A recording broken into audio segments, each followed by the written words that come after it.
എൻ്റെ എൻ്റെ മക്കളടുത്ത് പോലും എനിക്ക് എൻ്റെ കുഞ്ഞുങ്ങളെ സ്കൂൾ വരെ മാറ്റേണ്ട പോലും എനിക്ക് എൻ്റെ കുഞ്ഞുങ്ങളെ സ്കൂൾ വരെ മാറ്റേണ്ട അവസ്ഥകൾ വന്നിട്ടുണ്ട്. ആൾക്കാർ അത് മാത്രം ലോകത്തിലെ ഏറ്റവും വലിയ ശിക്ഷ. അതുകൊണ്ട് മാത്രമാ തള്ളയുടെ പ്രായമുള്ള ആൾക്കാരെ പോലും ഞാൻ എത്രയെന്ന് പറഞ്ഞാൽ എത്ര പെണ്ണുങ്ങളെ ഞാൻ വിളിച്ച് പറയുന്നത് ഇയാളെ മൊബൈൽ ഞാൻ ഇന്ന് വരെ എടുത്ത് നോക്കിയിട്ടില്ല. പക്ഷെ ഇന്ന് എടുത്ത് നോക്കിയപ്പോൾ എന്റെ ചങ്ക് പൊട്ടുവാണ്. എന്റെ മോഹമാണ് സജന, എന്റെ ജീവനാണ് സജന.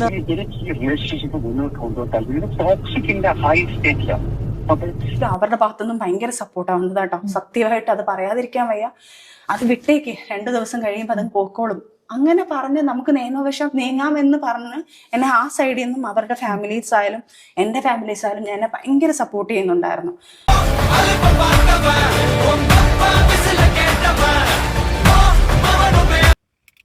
ഒന്നാലോചിച്ച് വെക്കുക, ഇത്രയും അധികം അലിഗേഷൻ, ഇത്രയും അധികം വെളിപ്പെടുത്തലുകൾ, വോയിസ് റെക്കോർഡുകളൊക്കെ പുറത്ത് വന്നിട്ടും, അതായത് തൻ്റെ ഭർത്താവ് ഇത്തരത്തിലൊരു പഹയനാണെന്ന തിരിച്ചറിവുണ്ടായിട്ടും ആ ഒരു ബന്ധത്തെ സപ്പോർട്ട് ചെയ്യുക, അതായത് ആ ഒരു ബന്ധത്തിന് കാരണക്കാരിയായ ഓളെ വിളിച്ച് സമാധാനിപ്പിച്ച് ധൈര്യമായി മുന്നോട്ട് പോവുക എന്ന് പറയുന്ന ഒരു ഭാര്യ, അത് അത്തരത്തിലൊരു പ്രവൃത്തിയാണ് പൂക്കുട്ടിക്കയുടെ വൈഫ് ചെയ്തതെന്നാണ് പറയുന്നത്. ഇതുപോലൊരു വൈഫിനെ കിട്ടുക, അല്ലെങ്കിൽ അത്തരത്തിൽ ഒരു ഭാഗ്യം ലഭിക്കുന്ന ഒരു പഹയനെന്ന് ആലോചിച്ച് വെക്കുക. ആരാണ് ഈ? എനക്ക് എത്ര ആലോചിച്ചിട്ടും പിടികിട്ടുന്നില്ല.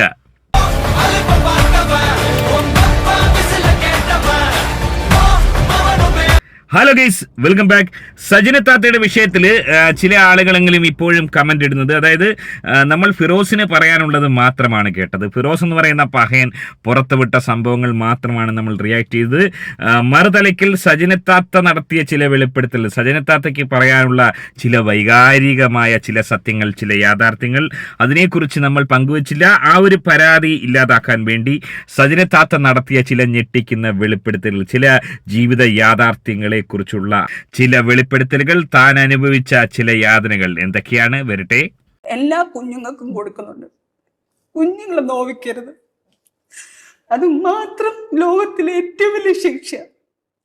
അതുകൊണ്ട് മാത്രമാ ഇന്നും ഞാൻ ആ വ്യക്തിയെ പറയാതിരിക്കുന്നത്. വ്യക്തികളെ കുഞ്ഞുങ്ങൾക്ക് കുഞ്ഞുങ്ങളെ നോവിക്കരുത്. എന്റെ കുഞ്ഞുങ്ങൾ അനുഭവിച്ചത് കണ്ട് വേറെ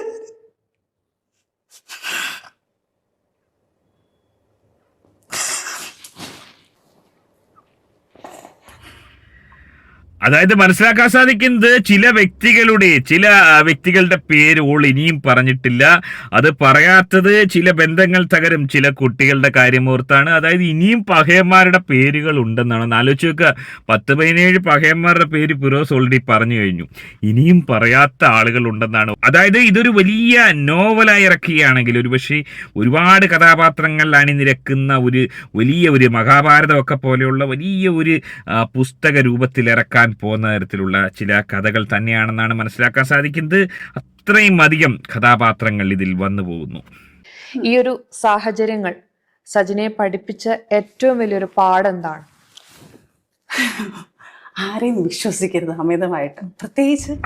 പ്രത്യേകിച്ചും പ്രൊട്ടക്ഷൻ ഇല്ലാതെ ആരെയും വിശ്വസിച്ച് ഇത്തരം കലാപരിപാടികൾ നടത്തരുത് എന്നുള്ളതിന്റെ ഒരു ഉത്തമ മകിട ഉദാഹരണമായി നമ്മുടെ സജന താത്ത മാറുന്നു എന്നുള്ളത് ഏറെ ഞെട്ടലുളവാക്കുന്നത് തന്നെയാണ്. കാരണം ഇതുപോലുള്ളൊരവസ്ഥ ഇനി ഒരാൾ പെട്ടുകൂടാ. ഒരു സ്ത്രീക്ക് ഇതുപോലൊരവസ്ഥ ഉണ്ടാകാൻ പാടില്ല.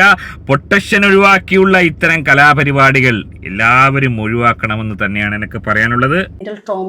ഇങ്ങനെ മറ്റുള്ളവരെ ഇങ്ങനെ നമ്മളിങ്ങനെ നെഗറ്റീവ് കമന്റ് പറഞ്ഞിടുന്നത്, ആ ട്രോമാസിലുള്ള ആൾക്കാരാണ് ഇങ്ങനെ വന്ന് പറഞ്ഞ് അവരുടെ ലൈഫിൽ അവർക്ക് ഫ്രസ്ട്രേഷൻ തീർക്കണ്ടേ, ആരുടെങ്കിലും ദേഹത്ത് തീർക്കണ്ടേ, അങ്ങനെയുള്ള ആൾക്കാരാണ് ഈ നെഗറ്റീവ് കമന്റ് വന്ന് പറയുന്നത്. മേ ബി അവരുടെ ലൈഫിൽ അവരുടെ അച്ഛൻ അവരെ അബ്യൂസ് ചെയ്താണോ, അല്ലെങ്കിൽ അമ്മ അബ്യൂസ് ചെയ്താണോ ആയിരിക്കും, അല്ലെങ്കിൽ അവർ മക്കളെ ലൈഫ് അങ്ങനെ ആയിരിക്കാം, അല്ലെങ്കിൽ അവർ ഈ പറയുന്ന ആൾക്കാരുടെ പ്രൊഫൈല് എടുത്ത് അപ്ലൈ അങ്ങ് നോക്കുക. ഇവരിൽ ആരെങ്കിലും ഒരാൾ അങ്ങനെ ചെയ്തിട്ടുണ്ടായിരിക്കും. അങ്ങനെയുള്ളവരായിരിക്കും ഇങ്ങനെ വന്ന് പറയുന്നത്. അല്ലാതെ പിന്നെ ഈ ഫ്രസ്ട്രേഷൻ തീർക്കുന്നതല്ലാതെ വേറെ എന്താണ് പറയുന്നത്?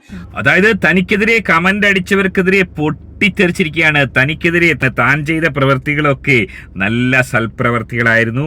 അത്തരം കാര്യങ്ങൾ താൻ ചെയ്തപ്പോൾ വളരെ മോശമായി കമന്റിട്ട കള്ള ഹിമാറുകൾ, അവറ്റകൾ ജീവിതത്തിൽ ഏറ്റവും മോശം പ്രവർത്തികൾ ചെയ്യുന്ന നികൃഷ്ട ജന്തുക്കൾ. അതായത് സ്വന്തം അച്ഛനുമായും അമ്മയുമായും ഒക്കെ ഈ രീതിയിൽ അമ്യൂസ്മെന്റ് പാർക്കിലൊക്കെ പോയ പഹയന്മാരാണെന്നാണ് ഓള് പറയുന്നത്. എന്റെ മക്കളടുത്ത് പോലും എനിക്ക് എന്റെ കുഞ്ഞുങ്ങളെ സ്കൂൾ വരെ എന്റെ കുഞ്ഞുങ്ങളെ സ്കൂൾ വരെ മാറ്റേണ്ട അവസ്ഥകൾ വന്നിട്ടുണ്ട്. ആൾക്കാർ ഇതെന്താ അറിയാതെ കുഞ്ഞുങ്ങളടുത്ത് വരെ ക്രൂശിക്കുന്ന കുറെ കാര്യങ്ങൾ.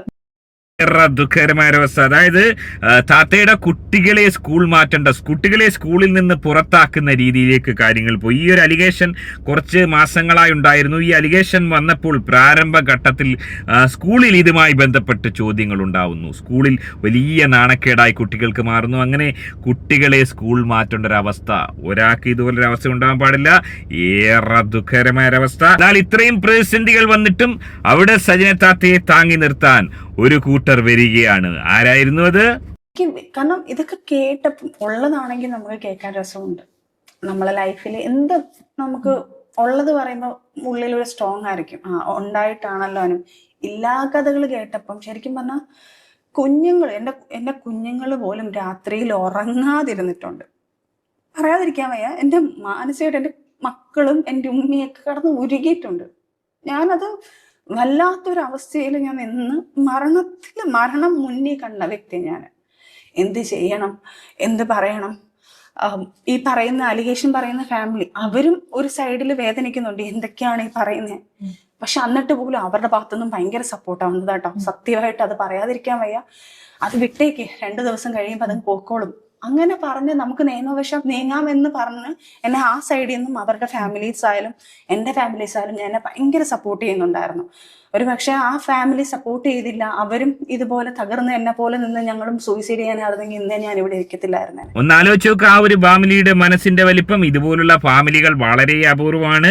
അതായത് സജിനത്ത തന്റെ ഭർത്താവുമായി ചില അൺവാണ്ടഡ് റിലേഷൻഷിപ്പ് ഉണ്ടാക്കുന്നു. അതിനുശേഷം ഈ പറഞ്ഞ 3 കോടി അടക്കം ആവശ്യപ്പെട്ടു. ഇത്തരം കലാപരിപാടികളൊക്കെ നടന്നെന്ന് മനസ്സിലാക്കിയിട്ടും ഓളെ സപ്പോർട്ട് ചെയ്യാൻ, ഓക്ക് പിന്തുണ കൊടുക്കാൻ, നിയമപരമായി മുന്നോട്ട് പോകാൻ പറയുന്ന ആ ഒരു വലിയ വിശാല മനസ്കത ആരും കാണാതെ പോലെ അതേ അപൂർവമായി മാത്രം കണ്ടുവരാറുള്ള ചില ഫാമിലികളുടെ കീഴ്വഴക്കം തന്നെയാണിത്.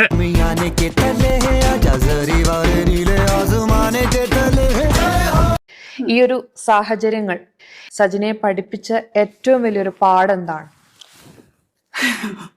ആരെയും വിശ്വസിക്കരുത് അമിതമായിട്ട്, പ്രത്യേകിച്ച് അതെ, ഈ ഒരു സാഹചര്യം സജിനത്തെ പഠിപ്പിച്ചിരിക്കുന്നത് ഇതുപോലുള്ള അപരാധങ്ങൾ കാണിക്കുവാണെങ്കിൽ കുട്ടികൾക്ക് പോലും സ്കൂളിൽ പഠിക്കാൻ പറ്റാത്തൊരവസ്ഥ, കുട്ടികളെ സ്കൂളിൽ നിന്ന് പുറത്താക്കുക, വേറെ ഒരു പരിപാടിക്ക് പോകാൻ പറ്റാത്ത അവസ്ഥ, സീരിയലുകളിൽ ഇഷ്ടമാണ് 100 വട്ടത്തിലൊക്കെ അഭിനയിക്കാൻ പറ്റാത്തൊരവസ്ഥ, ഏറെ ദുഃഖകരമായൊരവസ്ഥയിലൂടെ കടന്നു പോകേണ്ടി വരുമെന്ന് മനസ്സിലാക്കുന്ന ഒരവസ്ഥയിലേക്ക് ഇത്തെത്തിയിരിക്കുന്നു. ആ ഒരു തിരിച്ചറിവ് ഇനിയെങ്കിലും ഇത്തേക്കുണ്ടാകുമെന്ന് പ്രതീക്ഷിക്കാം. ഇതുപോലുള്ളൊരവസ്ഥ ഒരാൾക്കും ഉണ്ടാകാൻ പാടില്ല. വീടിന് പുറത്തിറങ്ങാൻ പറ്റാത്തൊരവസ്ഥ, ഏറെ ദുഃഖകരമായ അവസ്ഥ. എങ്ങനെയാണ് നിങ്ങൾ ഇതിനെ കാണുന്നത്? സജിനത്തയുടെ കുട്ടികൾക്ക് സ്കൂളിൽ പഠിക്കാനുള്ള അവസരം നിഷേധിച്ച ആ സ്കൂൾ മാനേജ്മെന്റിനെ നിങ്ങൾ എങ്ങനെയാണ് കാണുന്നത്? നിങ്ങളുടെ അഭിപ്രായം കമന്റ് അറിയപ്പെടുന്നത്. ആദ്യമായിട്ട് വീഡിയോ കാണുന്ന വീഡിയോ ഒന്ന് ലൈക്ക്, ചാനൽ ഒന്ന് സബ്സ്ക്രൈബ് ചെയ്ത് വീഡിയോ ഒന്ന് ഹൈപ്പ് ചെയ്ത് കാണുക. മറ്റു വീഡിയോ ആയിട്ട് കാണാം.